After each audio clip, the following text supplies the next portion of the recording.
Once upon a time there lived a man named Kvasir, who was so wise that no one could ask him a question to which he did not know the answer, and who was so eloquent that his words dripped from his lips like notes of music from a lute.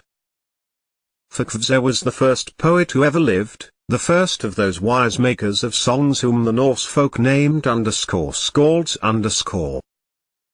This Kvasir received his precious gifts wonderfully, for he was made by the gods and the Vanir, those two mighty races, to celebrate the peace which was evermore to be between them.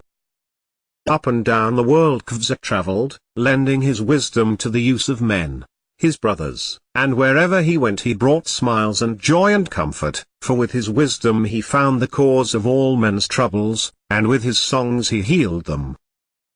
This is what the poets have been doing in all the ages ever since. Folk declare that every skald has a drop of Kvasir's blood in him. This is the tale which is told to show how it happened that Kvasir's blessed skill has never been lost to the world. There were two wicked dwarfs named Fjalar and Galar who envied Kvasir his power over the hearts of men, and who plotted to destroy him. So one day they invited him to dine, and while he was there, they begged him to come aside with them, for they had a very secret question to ask, which only he could answer. Kvasir never refused to turn his wisdom to another's help, so, nothing suspecting, he went with them to hear their trouble. Thereupon this sly pair of wicked dwarfs led him into a lonely corner. Treacherously they slew Kvasir, and because their cunning taught them that his blood must be precious, they saved it in 3 huge kettles, and mixing it with honey, made thereof magic drink. Truly, a magic drink it was, for whoever tasted of Kvasir's blood was straightway filled with Kvasir's spirit, so that his heart taught wisdom and his lips uttered the sweetest poesy. Thus the wicked dwarfs became possessed of a wonderful treasure.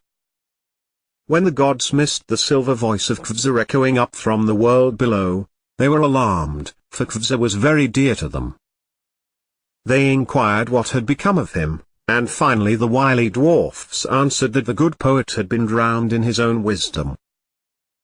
But Father Odin, who had tasted another wise draught from Mime as well, knew that this was not the truth, and kept his watchful eye upon the dark doings of Fjalar and Galar. Not long after this the dwarfs committed another wicked deed.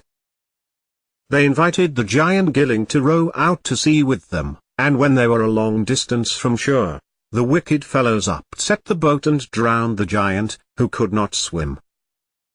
They rowed back to land, and told the giant's wife how the accident had happened.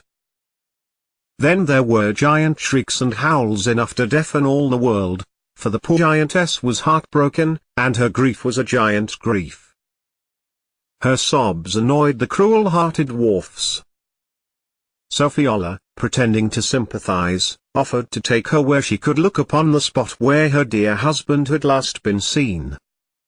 As she passed through the gateway, the other dwarf, to whom his brother had made a sign, let a huge millstone fall upon her head.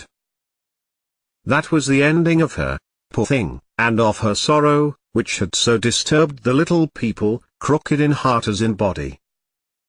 But punishment was in store for them. Suttung, the huge son of Gilling, learned the story of his parents' death, and presently, in a dreadful rage, he came roaring to the home of the dwarfs. He seized one of them in each big fist, and wading far out to sea, set the wretched little fellows on a rock which at high tide would be covered with water. "Stay there," he cried, "and drown as my father drowned." The dwarfs screamed thereat for mercy so loudly that he had to listen before he went away. "Only let us off, Suttung," they begged, "and you shall have the precious mead made from Kvasir's blood." Now Suttung was very anxious to own this same mead, so at last he agreed to the bargain. He carried them back to land, and they gave him the kettles in which they had mixed the magic fluid. Suttung took them away to his cave in the mountains, and gave them in charge of his fair daughter Gunlod. All day and all night she watched by the precious kettles, to see that no one came to steal or taste of the mead, for Suttung thought of it as his greatest treasure, and no wonder. Father Odin had seen all these deeds from his seat above the heavens, and his eye had followed longingly the passage of the wondrous mead, for Odin longed to have a draught of it. Odin had wisdom. He had drained that draught from the bottom of Mimer's mystic fountain, but he lacked the skill of speech which comes of drinking Kvasir's blood. He wanted the mead for himself and for his children in Asgard, and it seemed a shame that this precious treasure should be wasted upon the wicked giants who were their enemies. So he resolved to try if it might not be won in some sly way. One day he put on his favorite disguise as a wandering old man, and set out for Giant Land, where Suttung dwelt. By and by he came to a field where 9 workmen were cutting hay. Now these were the servants of Borgi, the brother of Suttung, and this Odin knew. He walked up to the men and watched them working for a little while.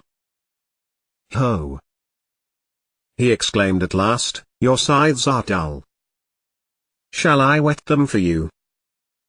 The men were glad enough to accept his offer, so Odin took a whetstone from his pocket and sharpened all the scythes most wonderfully. Then the men wanted to buy the stone, each man would have it for his own, and they fell to quarreling over it. To make matters more exciting, Odin tossed the whetstone into their midst, saying, "Let him have it who catches it." Then indeed there was trouble. The men fought with one another for the stone, slashing right and left with their sharp scythes until everyone was killed. Odin hastened away, and went up to the house where Borgi lived. Presently home came Borgi, complaining loudly and bitterly because his quarrelsome servants had killed one another, so that there was not one left to do his work. "What am I going to do?" he cried. "Here it is mowing time, and I have not a single man to help me in the field." Then Odin spoke up. "I will help you," he said. "I am a stout fellow, and I can do the work of 9 men if I am paid the price I ask." "What is the price which you ask?" queried Borgi eagerly, for he saw that this stranger was a mighty man, and he thought that perhaps he could do as he boasted. "I ask that you get for me a drink of Suttung's mead," Odin answered. Then Borgi eyed him sharply. "You are one of the gods," he said, "or you would not know about the precious mead. Therefore I know that you can do my work, the work of 9 men. I cannot give you the mead. It is my brother's, and he is very jealous of it, for he wishes it all himself. But if you will work for me all the summer, when winter comes I will go with you to Suttung's home and try what I can do to get a draught for you." So they made the bargain, and all summer Father Odin worked in the fields of Borgi, doing the work of 9 men. When the winter came, he demanded his pay. So then they set out for Suttung's home, which was a cave deep down in the mountains, where it seems not hard to hide one's treasures. First Borgi went to his brother and told him of the agreement between him and the stranger, begging for a gift of the magic mead wherewith to pay the stout laborer who had done the work of 9. But Suttung refused to spare even a taste of the precious liquor. "This laborer of yours is one of the gods, our enemies," he said. "Indeed, I will not give him of the precious mead." "What are you thinking of, brother?" Then he talked to Borgi till the giant was ready to forget his promise to Odin, and to desire only the death of the stranger who had come forward to help him. Borgi returned to Odin with the news that the mead was not to be had with Suttung's consent. "Then we must get it without his consent," declared Odin. "We must use our wits to steal it from under his nose. You must help me, Borgi, for you have promised." Borgi agreed to this, but in his heart he meant to entrap Odin to his death. Odin now took from his pocket an auger such as one uses to bore holes. "Look, now," he said. "You shall bore a hole into the roof of Suttung's cave, and when the hole is large enough, I will crawl through and get the mead." "Very well," nodded Borgi, and he began to bore into the mountain with all his might and main. At last he cried, "There! It is done. The mountain is pierced through." But when Odin blew into the hole to see whether it did indeed go through into the cave, the dust made by the auger flew into his face. Thus he knew that Borgi was deceiving him, and thenceforth he was on his guard, which was fortunate. "Try again," said Odin sternly. "Bore a little deeper, friend Borgi."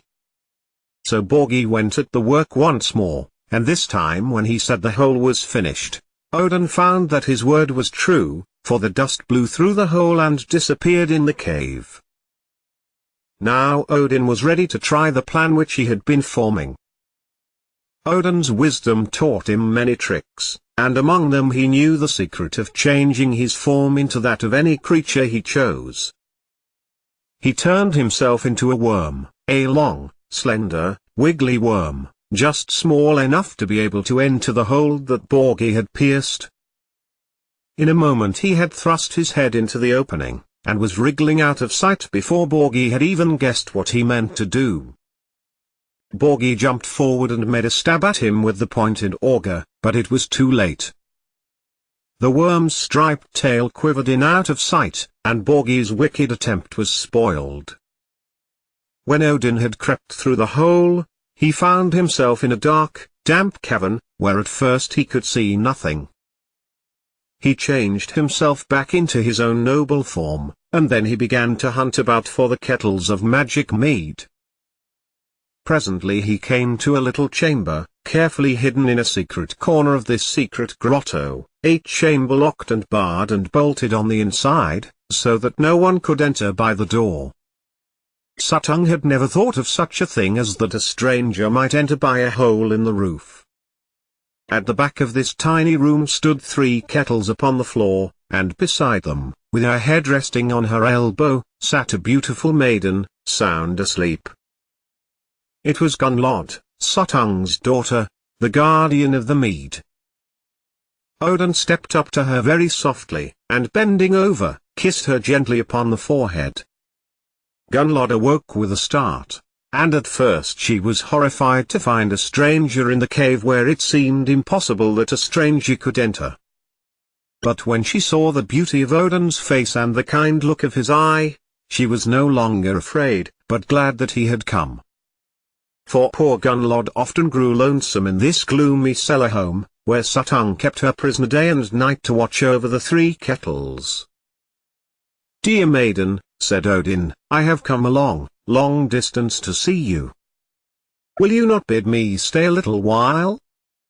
Gunnlod looked at him kindly. "Who are you, and whence do you come so far to see me?" she asked. "I am Odin, from Asgard. The way is long and I am thirsty. Shall I not taste the liquor which you have there?" Gunnlod hesitated. "My father bade me never let soul taste of the mead," she said. "I am sorry for you, however, poor fellow.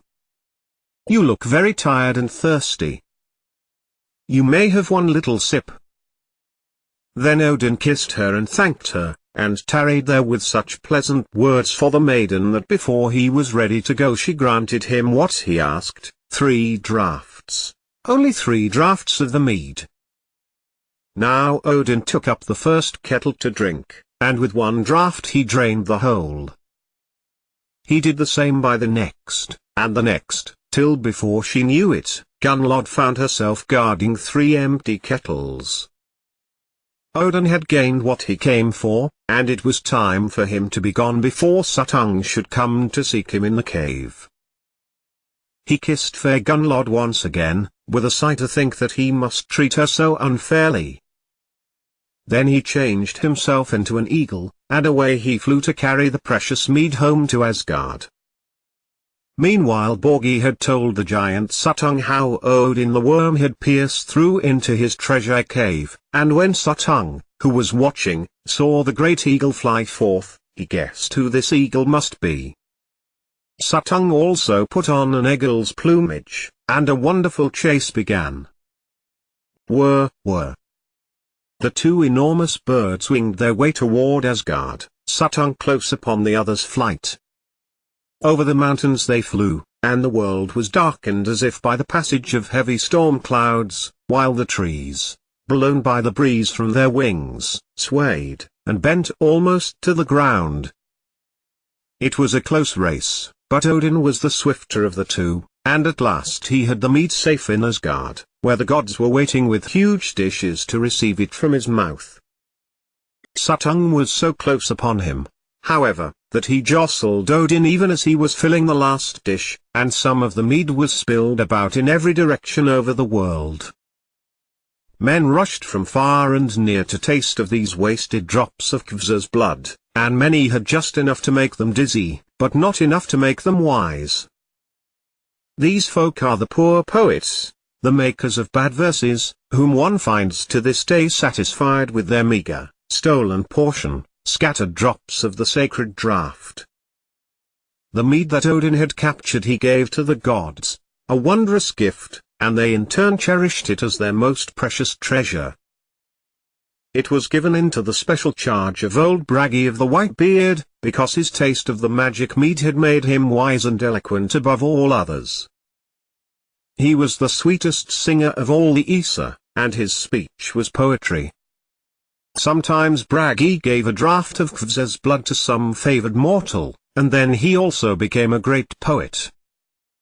He did not do this often, only once or twice in the memory of an old man, for the precious mead must be made to last too long time, until the world be ready to drop to pieces, because this world without its poets would be too dreadful a place to imagine.